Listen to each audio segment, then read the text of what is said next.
So, hi Yash, welcome to Slow Saturday Nights. We're here to listen to you talk about your journey to and beyond chisel.io. And we're kind of trying to get your views on the journey and where you are now, how you started out, and anything else that you think might be of interest to people uh, who are either beginning that journey or repeating that journey for another time. How would you like to start off? Shall I give you some questions? Firstly, Pavitra, I would like to thank you for this opportunity. Really happy to talk to you. Uh, and I think there are a lot of stories to share with you. Would be very convenient if you actually ask me instances, and would be happy to talk more on that. Yeah, I think we've spoken a few times over the last couple of years as you've kind of ramped up to where you are right now, and it's been quite the journey. Um, but let's go back right to the beginning and talk about when did you know that you were going to start something up? Why pick that route? I mean, there were jobs aplenty when you came out of college. Why did you go the startup route? Well, I think my story is a little different, Pavitra, because when I started off the business, I never thought of it as a startup. I never thought of it as a potential unicorn. I always thought of it as a business, like how we used to run in our family. My father is a businessman, and we have a small, printing press. My father had a printing press shop, so we know the business that having 4 5 customers, looking at the profitability, and that's how we make money and we run the family. That's what business for me when I started off. I remember I graduated in 2013 and I got a job in an automotive company. I worked there hardly for 8 months, and then I started off the business. But the reason why I started off the business was mostly of my frustration in being in a job.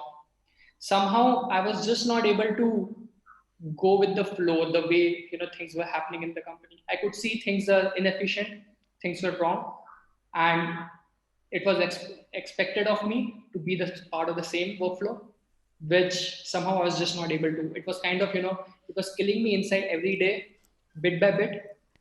And then one fine day, I just spoke my mom and dad that it's just not working for me. I would rather be a small guy building a small business of my own, but in my own way. And they said, okay, fine. And that's how I started off, right? I never knew about Unicorn. I never knew about MVP. I, in fact, never knew about all the big startups that were existing at that point of time. Wow. So And how soon after college was this?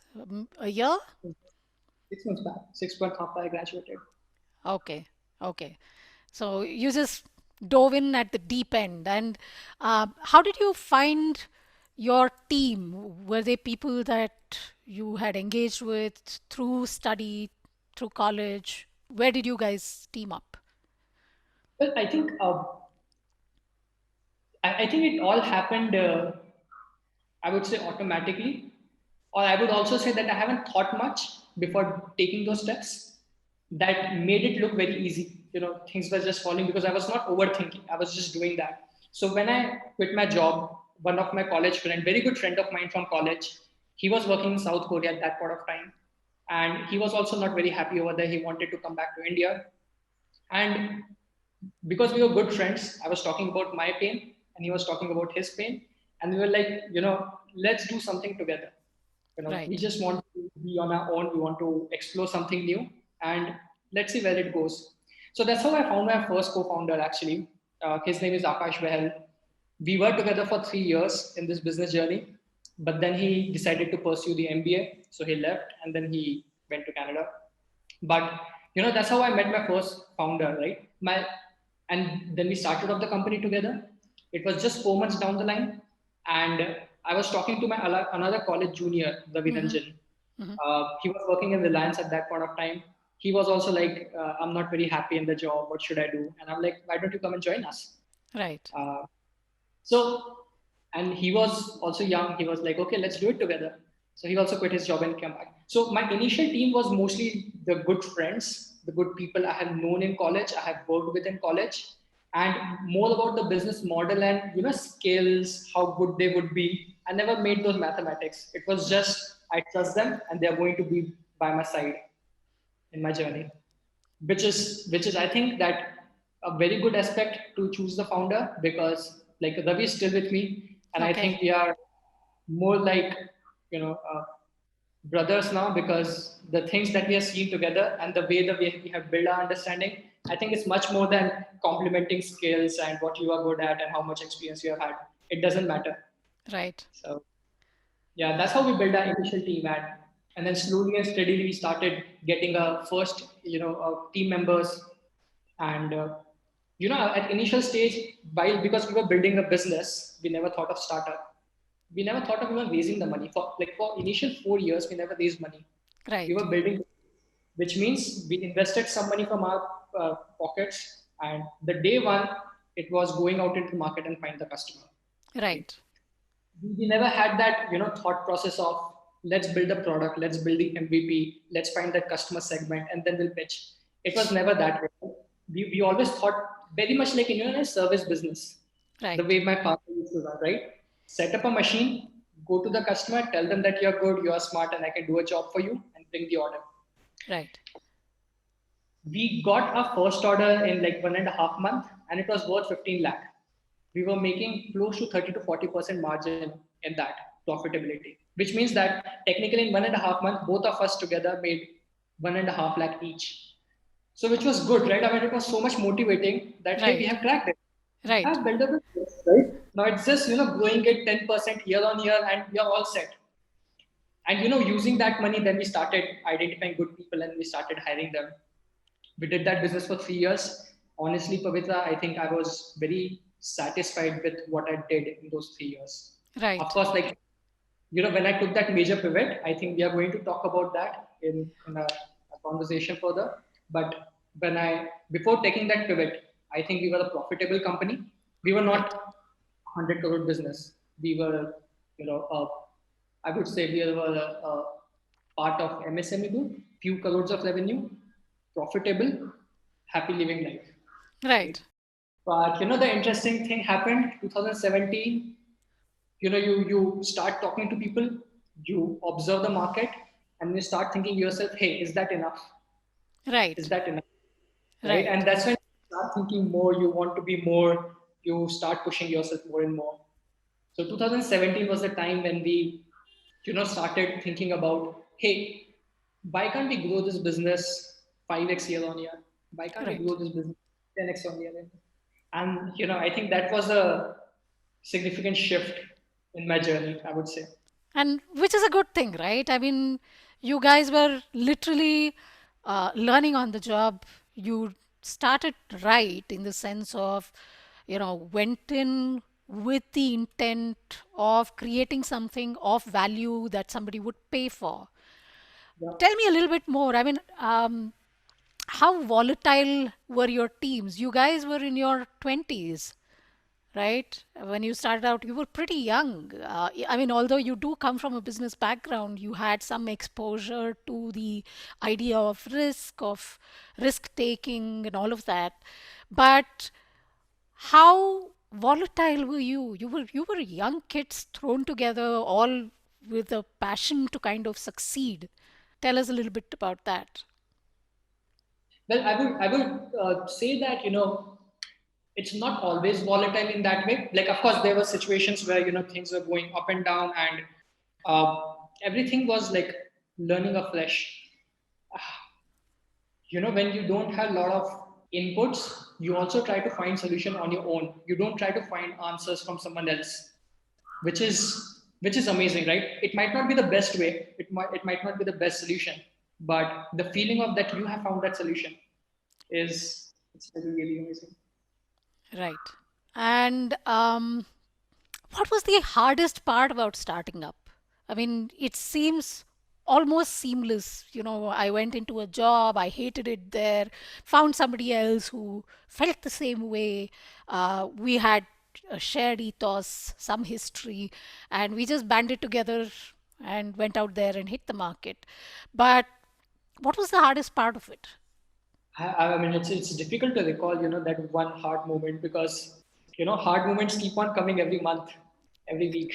So Right. there's never been one moment that, hey, this is the most hardest thing that we have ever come across. But if I think of in my like entire 5 years of my startup journey, I think there were plenty full of them, right? I mean, getting the first customer, I would definitely say is the toughest thing because it's always that chicken and egg story, right? I mean, customer wants to know whom you have previously worked with, and you don't have anyone worked with in the past, right? So it's kind of like you against the wall, and you have to make some story. And of course, you also don't want to lie to your customer. So it's a very, very fine line, right? I mean, how you communicate and how you use your words. Right. So so I think that's very tricky. That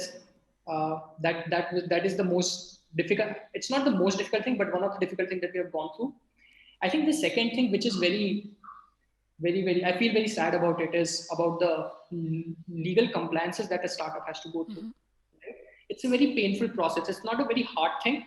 It's actually a very simple thing that someone should be able to help you out with, right? But somehow that support from, let's say, maybe like government or the legal team, it's just not available for that startup so easily, right? Startups get stuck in small issues like, PAN card not issued on time. Okay, I mean, come on, right? uh, you need to have registered address at the name of someone you already know, right? There's no easy way for you to get your company registered unless you have a own property or something. So, small issues like this, which kind of becomes very difficult when you're just starting up. You Right. don't want to get into those small things when you're just starting up. Yeah. I'm going to come Convince them. back to that little bit that you were talking about a little earlier, maybe a little down line. Um, but tell us, how did you find your big idea? I mean, what you guys set out to do at Chisel is not a run of the mill kind of an idea for a startup. And at the time that you were talking about 5 years ago, I think it was fairly, just an emerging technology space where people had a lot of experimental thinking going on, proofs of concept, etc. But in terms of the market maturity, etc., you know, the, you were still at the early stage. How did you guys pick this out, and why did Chisel choose to do what you did? Sure. So I think it's more of learning from the market, learning from our own experiences. I think our idea keep on getting evolved every year, and I think I'm still continuing that journey. I think I still believe that manufacturing needs overhauling big time in India, and I believe that I can really play a very instrumental role in doing that. Somehow I feel the way I look at manufacturing industry and the way others look at it's I think there's something lot more we can do in this space. But when I started off, I think I was more inclined towards this technology called 3D printing, uh, which is still very new. But back in 2013, it was just like, it's just coming to India, right? And it's the opportunity that you have to grab today. So, and that's when, I quit my job and started a 3D printing consulting company where we were helping automotive and medical devices company and aerospace company on giving them the solution how they can use 3D printing in different use cases. We ran that business for 3 years, but that was a consulting business, right? And I realized about that consulting business that, a service business usually grows, at a certain rate year on year. Right? There's never that exponential growth curve that you hit in, right? Which is very Right. hard because you don't have a product, you don't have a tech per se. Everything is like human driven and people driven. I think that was the thought that stuck hard in my mind, 2016, 17, when we decided that now we want to take a shift. You know, Right. 3D good manufacturing process, it's done, but it's not going to help us grow fast, right? And we also heard our customer, right? 3D printing is a way to manufacture parts, and customer don't care about 3D printing. They care about, I want to manufacture the parts in X amount of time in Y number of it's in Y cost. Can you do that? Right. 3D printing is one way to go about it. And that's how, we came up with the business model of Chisel that it is today, right? A cloud platform that is having a power of all kind of manufacturing a customer wants to make. uh, be it 3D printing, CNC machining, injection molding. So a one-stop shop for all your manufacturing requirement. You can just come online, you can upload your requirement. Uh, the platform is smart enough to look at your design and drawing and then recommend you what is the best way to go about it, right? Is it 3D printing or is it machining or it could be something very different. This platform is also connected with hundreds and thousands of job shops, the manufacturing suppliers who actually manufacture those parts on day-to-day basis. And it is not limited again to 3D printing. It could be any manufacturing process. It could be anything, any job shop that could be in another part of the world. But that data, that power of manufacturing is still not connected. It's completely disintegrated. Everything is in human mind, uh, which we thought if we can bring it onto a tech platform that could change the way we do the manufacturing. That's when 2017 we actually onboarded our third founder. 2017 when we actually take that step and we decided now we are going to be a tech company. We are not going to be a 3D printing consulting firm anymore. Right. So the hunt started with now we need a tech guy. Both of us are mechanical engineers. Akash left by that time, and we were just both mechanical engineers. We have no understanding of tech. So we actually onboarded another friend of mine from college. His name is Devang Sani. Uh, he's a civil engineer, but he has been a software geek right from college. Right. And then he was in a company, in a service company for a couple of years. But then he started off his own startup called Cassettes, which was like GitHub for musicians. He did that for a couple of years, but then he was looking for next opportunity. So that's why I got in touch with him. And again, it was less of skills matching. Of course, like tech guy has to be there, but less about how much experience he has had, but how much trust we have in among each other, Right. and can we work in the difficult times together. So 2017 we got him on board as well.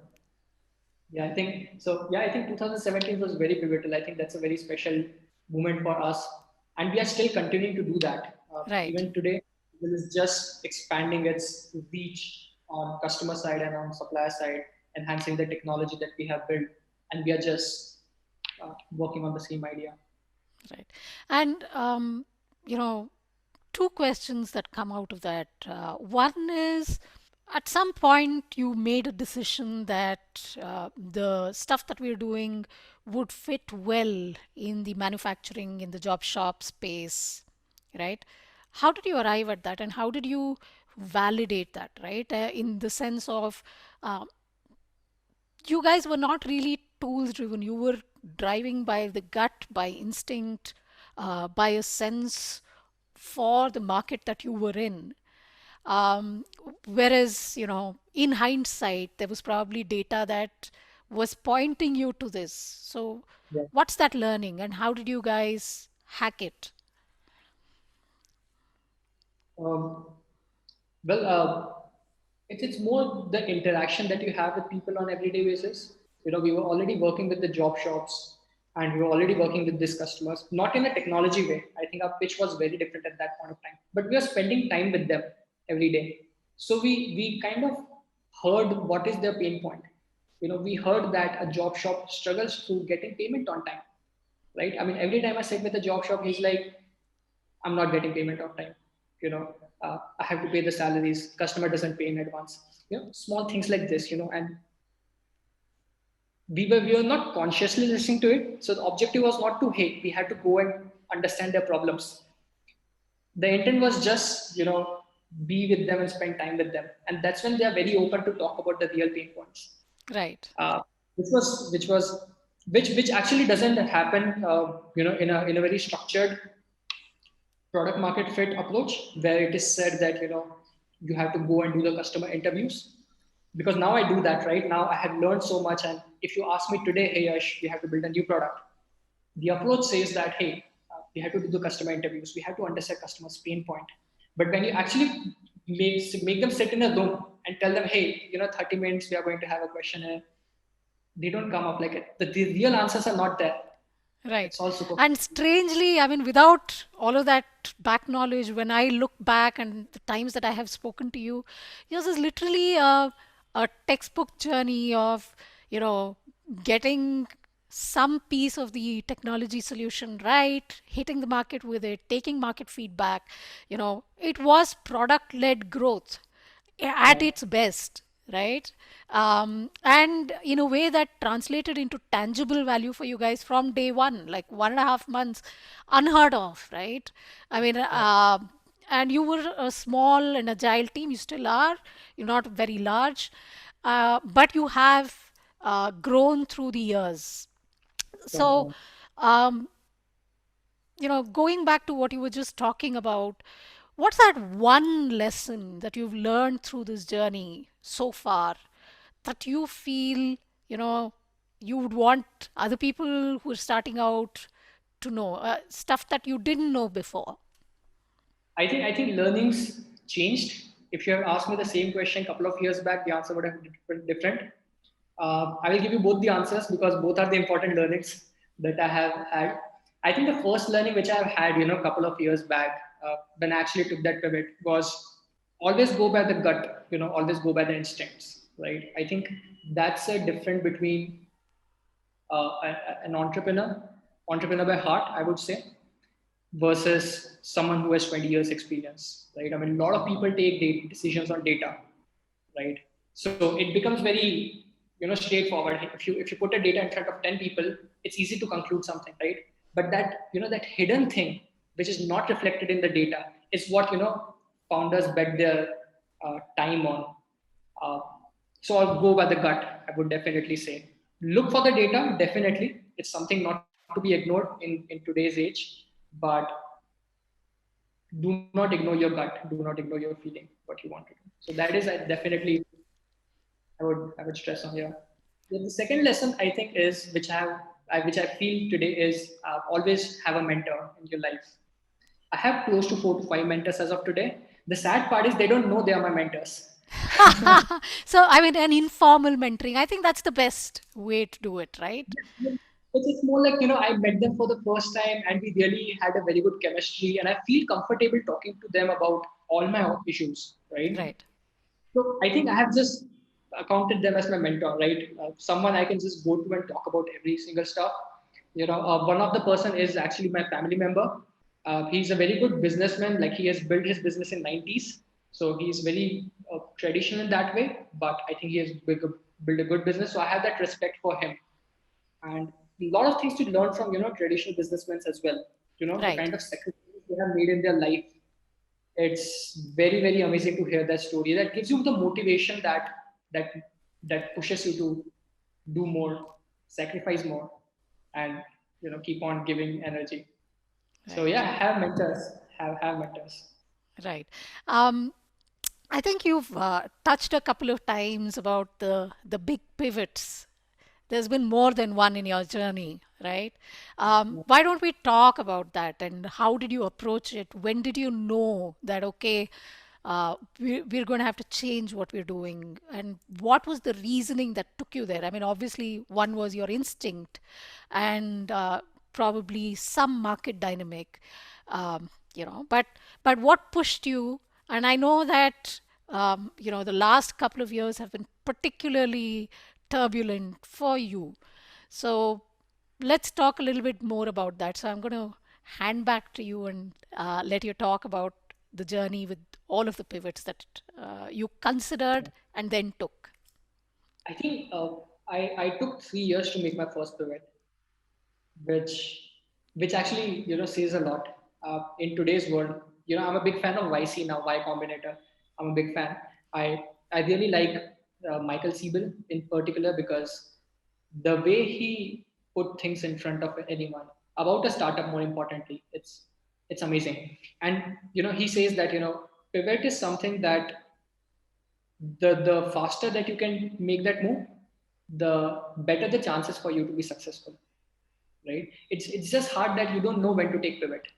Right, It's There's no math for that, right? I right, took 3 years for my first pivot, then I took 1.5 year for my second pivot, and I took 6 months for my third pivot.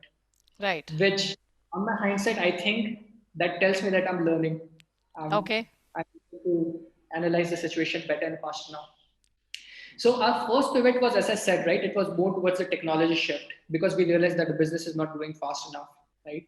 Uh, my subsequent pivots were more about understanding that what we want to build are we able to hit those milestones and KPIs on time? Time, it's I think it's a very critical factor today. Uh, Trust me, like I mean, someone can also build a big business in 20 years, 25 years. But Right. today, I think our ambitions are much higher. We want to do things in 5 years. You know, I watched Shark Tank. It said that if you're not able to build a business in 3 years, just kill it. That's as simple as that. So I would say pivot is it's very critical for any startup journey. There is no math for it. Like so, you just have to be there, and you just have to observe that whether your customer is trying to buy what you are selling. Right? Are you really solving his pain point? You know, in startup world, you get a lot of distractions. Like for example, I'm if I have 10 customers, it might be possible that all 10 of them have a different geography, different demographics, different customer behavior. Just Right. having 10 customer doesn't mean that my business is successful. Having 10 customers who are similar is important. That's when you will feel that, hey, I have cracked the business. 10 customers of the same mindset, same geography, same need, I have converted. That's a real success, which was very different before Pivot, honestly. Which was like 10 customers, hey, I'm happy. What's wrong with that? Right.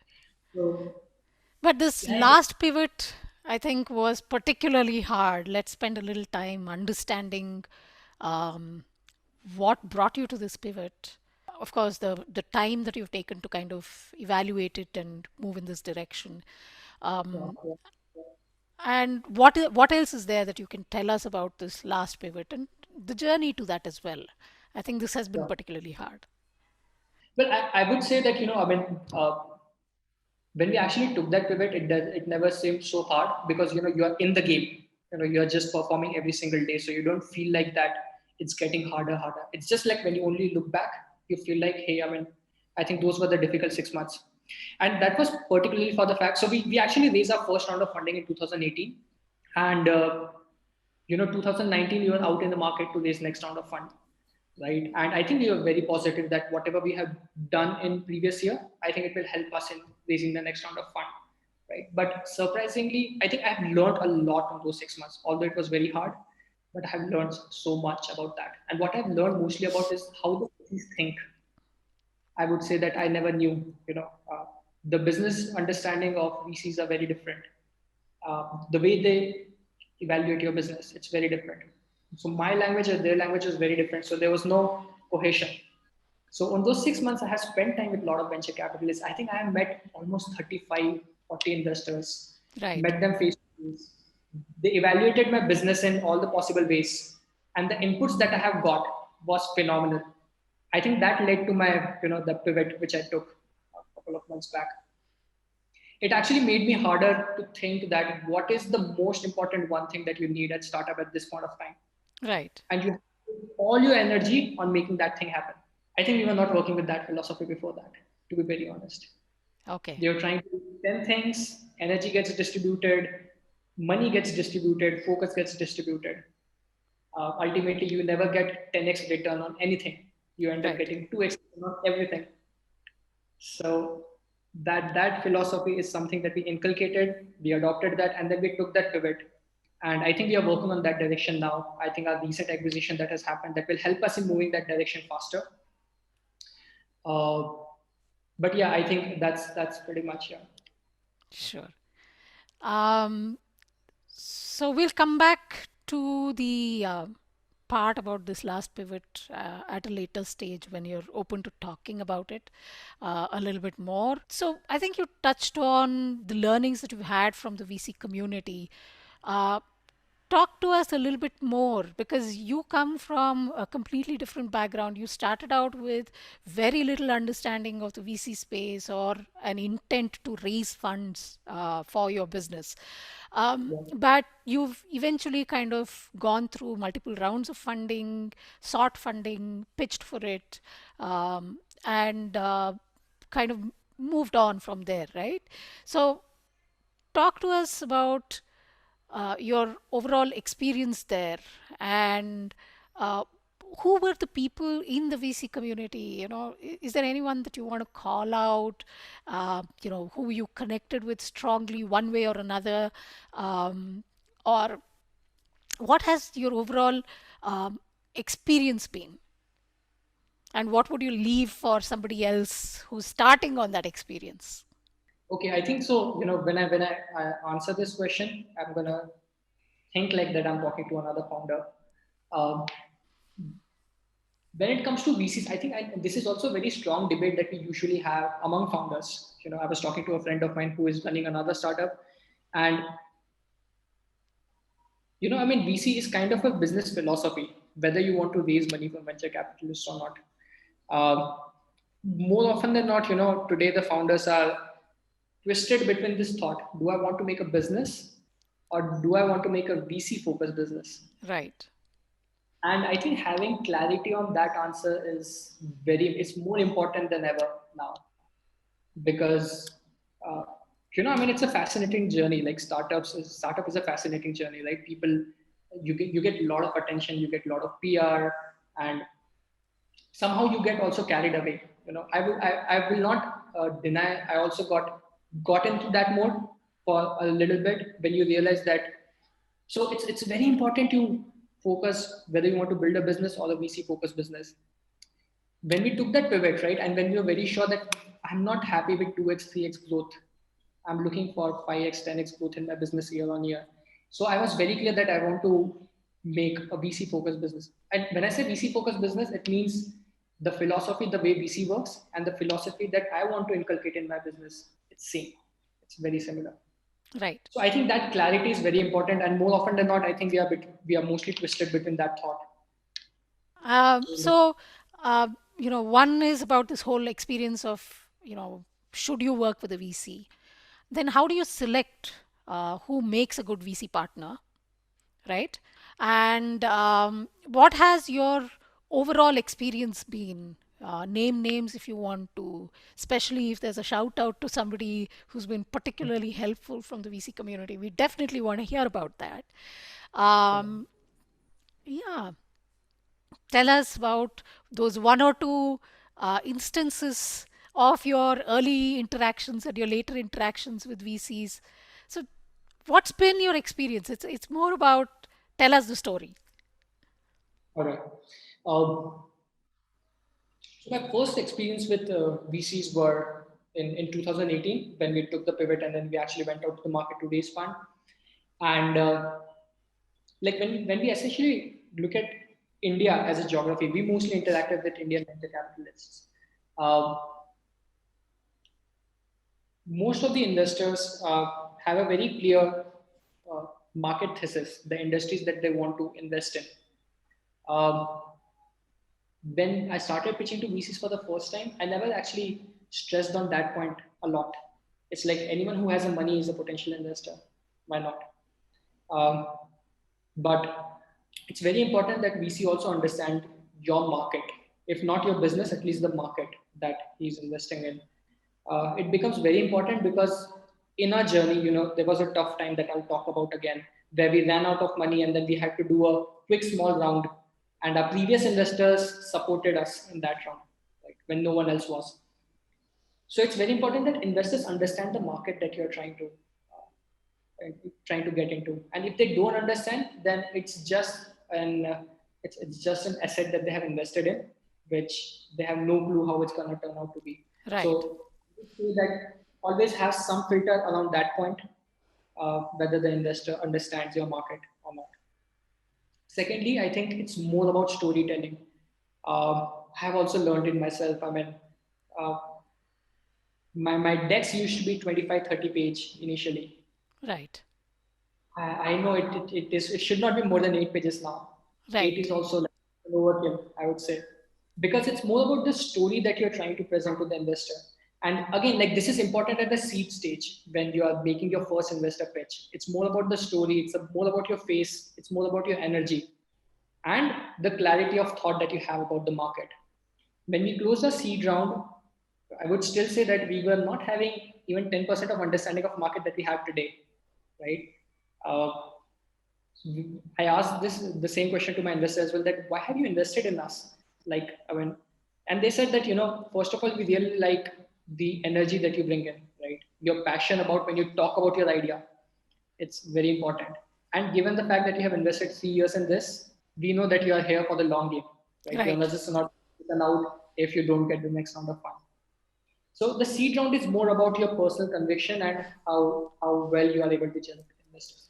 The moment you go to the next financial round, the series around, uh, it's of course about the story and the team, but at the same time, numbers becomes very important. You have to show uh, the conversions, you have to show the repeatability of the customer, you have to show that you can really scale this business, Right. which I think is which is a very difficult part actually, because most of the founders have a story to tell, but the numbers are hard to come, and that's what differentiates a good startup and a bad startup.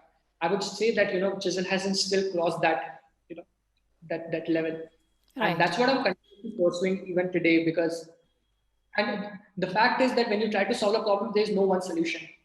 It's always kind of a jigsaw puzzle. You know that there has to something that is gonna fit, but you keep on trying different things and different things and different things, and then one day you'll realize, hey, it's working now, and then I think the next investor will also put in the money, and that's the Series A stage. That's how I interpret it.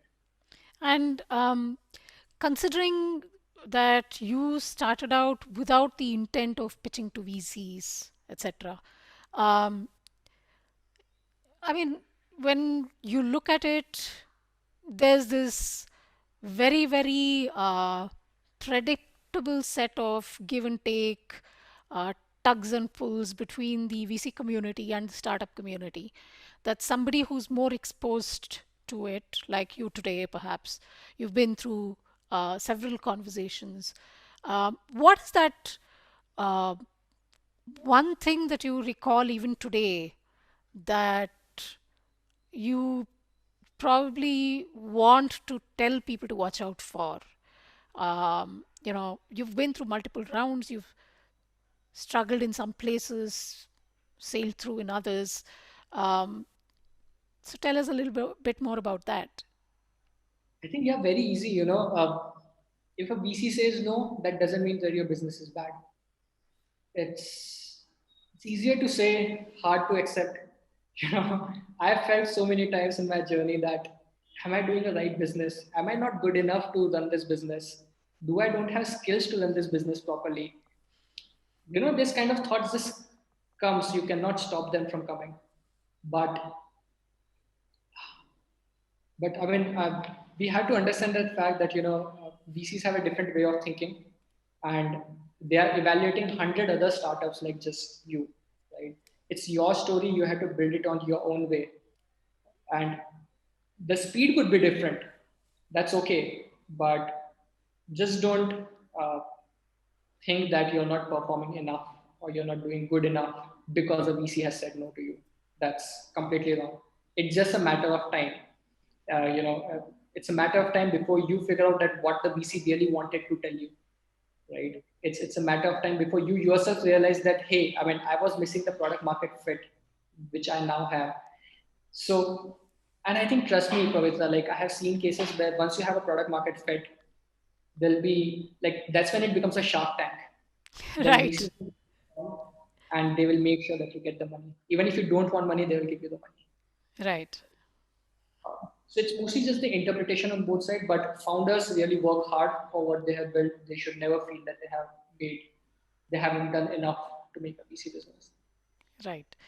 So tell us one fun memory from all of these years as a startup that probably nobody really knows about, that you can share with the world today. Well, actually, two. I think the first one, a lot of founders must be doing it. I'm not sure, but when we started the company, so all three there were three founders, and all three of us has three different kind of business cards. So one it said founder, one it said sales guy, and one it said something different, which is treated like maybe the tech guy or so. And we used to change the business card depending on whom we are meeting. So let's say if I'm going for the sales pitch, I cannot be the director who is going to the meeting, right? You have to walk out of the meeting saying that I can talk to my team. But if you're the director, then you have to take the decision then and there itself. So Right. we had different cards. Uh, in one of the meeting, the customer kind of felt that we are a startup, right? We are a small team, and when I gave them the the sales manager card. The lady on the other side, she said that I think that you're also the director of the company. So then we actually started talking very casually. But yeah, I think that was Yeah, a funny moment. We did that almost for a couple of months actually, depending on situation. right. So I'm not sure a lot of founders must be doing that as well. So that is one. I think the second funny moment that is more of like it's kind of an esoteric feeling between all three founders of us is whenever we raise the money. I think a couple of months before we felt that I think we won't be able to raise money. Let's shut down. We always had that feeling before we end up raising the money. So I remember May 2018, we got the first round of funding, and April we got the feeling I don't think we'll be able to pull it off. We are running out of money. We don't have any money left in the account. How will we pay the salary? Let's wrap it up. And then one investor comes in, and then you're like, let's try. What's there's nothing to lose, and then it converts, and then you have a lifeline for 18 months, right?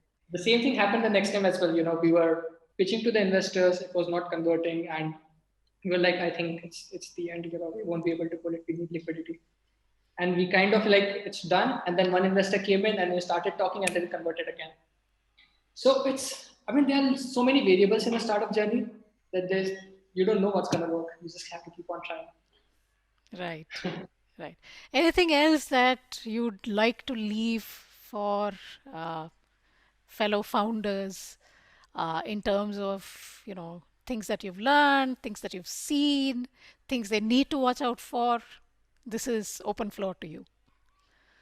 Well, I think I would like to, share with all the founders community, people who are building just the new startup, which is great, but mostly to the founders who have built a big business. I think they have this responsibility of being very humble and very open. They have this responsibility. That's an unsaid responsibility that they have. They have to give some time to the founders who are just starting up. Uh, it's much needed in the society, more or less in the Indian society. It's much needed. Uh, yeah, be humble, be open for helping other founders in whatever small way you can. If you don't have time, just say that you don't have time, but respond. I think that's something that I would like to say to everyone. Great. That's a really, really hard hitting one. But please be warned that if there are people who watch this and reach out to you, it's going to be your Yeah, responsibility to respond to. So, but we would be uh, very happy to. been a Would pleasure, be happy. Yash. Thanks so much Like, for taking the time. Bye bye. thank you.